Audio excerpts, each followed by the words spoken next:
to that commitment. Now I have the great pleasure of introducing Ian DeYoung. Ian is a determined and ruthlessly honest advocate helping communities work toward ending homelessness. Compassionately, he provokes people to think about homelessness differently and respond to it in such a way that evidence and data is favored over charity and opinion. An affable introvert, Ian embraces his ingenuity to create innovative and reliable service approaches for ending homelessness, then shares them charismatically. With refreshing candor, Ian believes through service excellence and informed knowledge that those organizations and people that have the privilege of being in service to others experiencing homelessness can be effective and inspire awe. He also happens to be the president and CEO of Org Code Consulting, the author of the book on ending homelessness, the founder of the Leadership Academy on Ending Homelessness, a strong supporter of the National Alliance to End Homelessness, the Canadian Alliance to End Homelessness, and the Australian Alliance to End Homelessness.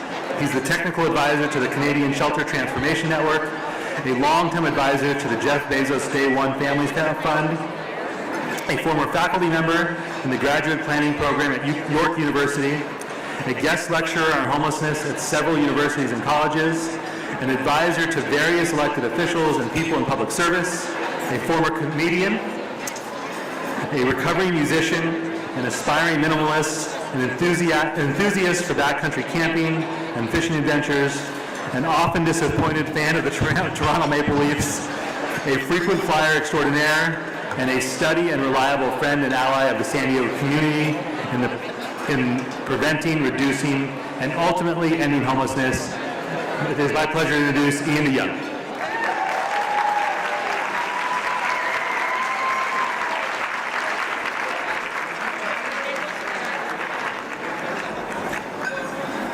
Hi. So I will just warn you that not every keynote that happens comes with a warning. This one does. It's going to get heavy at times. It'll be light at other times, but it's going to be heavy at times because I think we're in a heavy moment.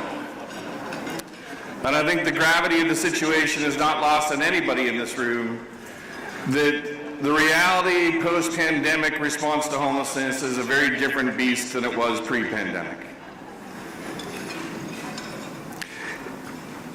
So I raise the question, is it normal to want to quit sometimes? So just so I don't feel alone, like I'm the only person who's thought about quitting, is there anybody in the room who's thought about quitting in the last 5 years? Okay, that's quite a few. And anybody planning on quitting before I've done my keynote today? All right, just Mark. So I'm a little freaked out. It's been a minute since I've done one of these, and when Tamara asked me if I'd be interested in sharing some remarks, she didn't tell me that there'd be 1,000 people. Usually so you need to know these sorts of gatherings, like conferences of this size, are not normal at a local level. This is weird. And the fact that not only do people come, but they seem to be enthusiastically here, and that you attract some really talented giants on the national scene, people like Jeff and Donald and Ann, who we heard from earlier today, really is proof that this means something. And your being here is proof of your passion, of your desire to try to get better and better and better in the work of ending homelessness. So I know the community well enough to know that there are 5 types of people here in the room. For those of you that I haven't met, the task force invites me down 4 to 6 times a year. I spend about a week at a time and do a lot of work with outreach and some of the rapid housing providers, and doing some work in the space of document storage and harm reduction, those sorts of things. But the first type of person in the room that I really want to call out are those that have been in this field since before the pandemic, toughed it out through the pandemic, and are still working in the field now. So a shout out and a round of applause for those lifers.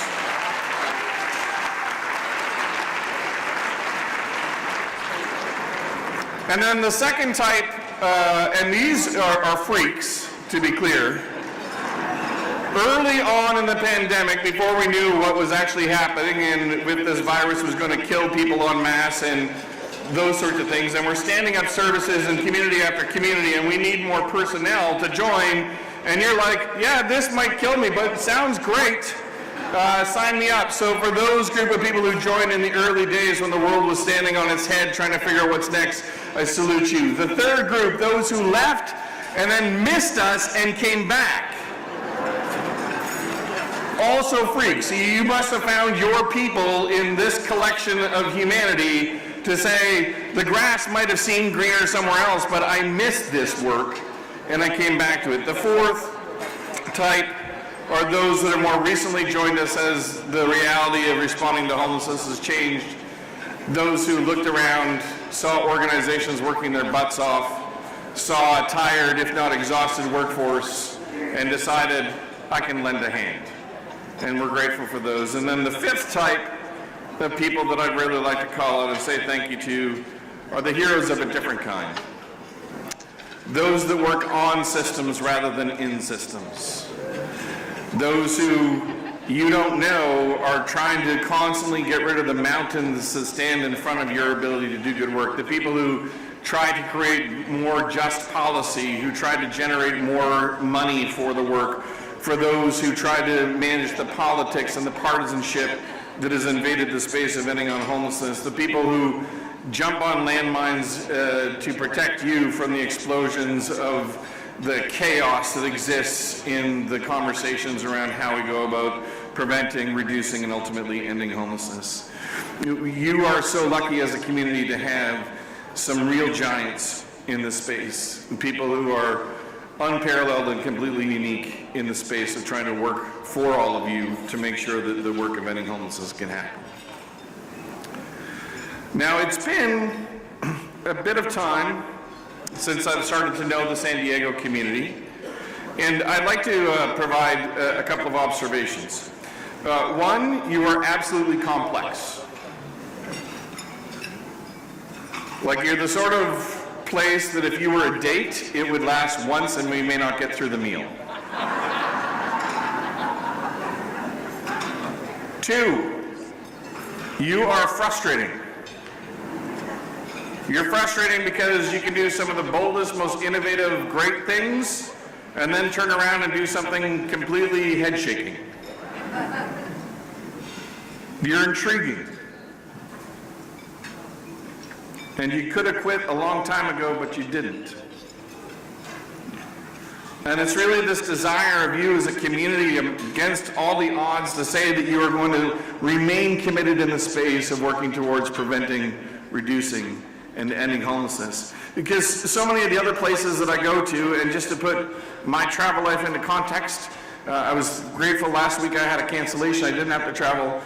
It'll be 309 nights away from my own bed this year, working on ending homelessness. And everywhere I go, there's a strange unease. And the strange unease is, I think, directly related to all of us facing odds that are not of our own making, but that we are now being held responsible for or being told that we're failures because homelessness has increased. There's an unease to exist day to day in a space of imperfection. There's an unease that comes in the space of knee-jerk and sometimes cruel policy decisions. We are absolute misfits in a society that values capitalism over compassion, in a society that favors financial restraint over the value of a human life, in a society that continues to otherize those that aren't white, straight, and male, in a society where cruelty is rampant and the suffering of others has become a spectator sport, in a society where we feel obliged to assert a set of values onto people as norms they must aspire to rather than letting each person being the best version of themselves. In a society where passing out on your bathroom floor is totally acceptable because it's hidden, but pass out in a park or on the street where people live without four walls and a roof and they're labeled as immoral criminals destroying the fabric of society. In a society where chronic homelessness is a result of policy choices, yet it trickles down to blame the one experiencing homelessness as if their state of being is a result of a character flaw or a moral failing or laziness. In a society that punishes people for their trauma and economic poverty rather than lifting people out and providing a bridge to a more hopeful future, it can make you want to quit sometimes. So here's where I kind of see us landing these days. There was a time when we would usher people out of homelessness into housing as fast as possible. But here we are in one of the most expensive real estate markets in the country, and finding exit routes is harder and harder and harder, and you're still finding ways to do it. Vacancy rates are abysmally low, and we see the lack of stock driving prices up at rates that far exceed the rate of inflation, or where people in poverty can actually be able to afford to live. The scarcity of housing is in need of acute trauma care. This is our all-hands-on-deck moment. This is where we need good but quick new ideas and innovations and processes implemented at light speed. And we need to, in this process, accept that we're going to make some mistakes, that we're not going to get it perfect. We're called to be imperfect at a moment where we're trying to buck the status quo. We need to shed the pre-pandemic approaches to housing development. We need to embrace what housing development needs to look like in the new reality. Yes, there are parts of the country that remain slightly more affordable than others, but I know of no place in my travels that would say, hey, listen, we've got more than enough affordable or supportive housing here. That place doesn't exist. And while I applaud nonprofits and government, and to some extent the private sector, for trying to increase housing stock, we're losing ground on affordability with what remains. Some of you may be familiar with the piece put out by the U.S. Government Accountability Office back in 2020, where they outlined each $100 increase in median rent increases homelessness 9%.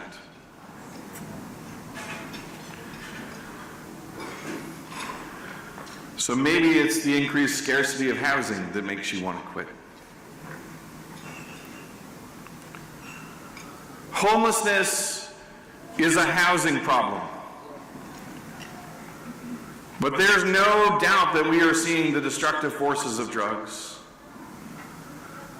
We see the legacy of a war on drugs that became a war on people, many of whom are black and brown.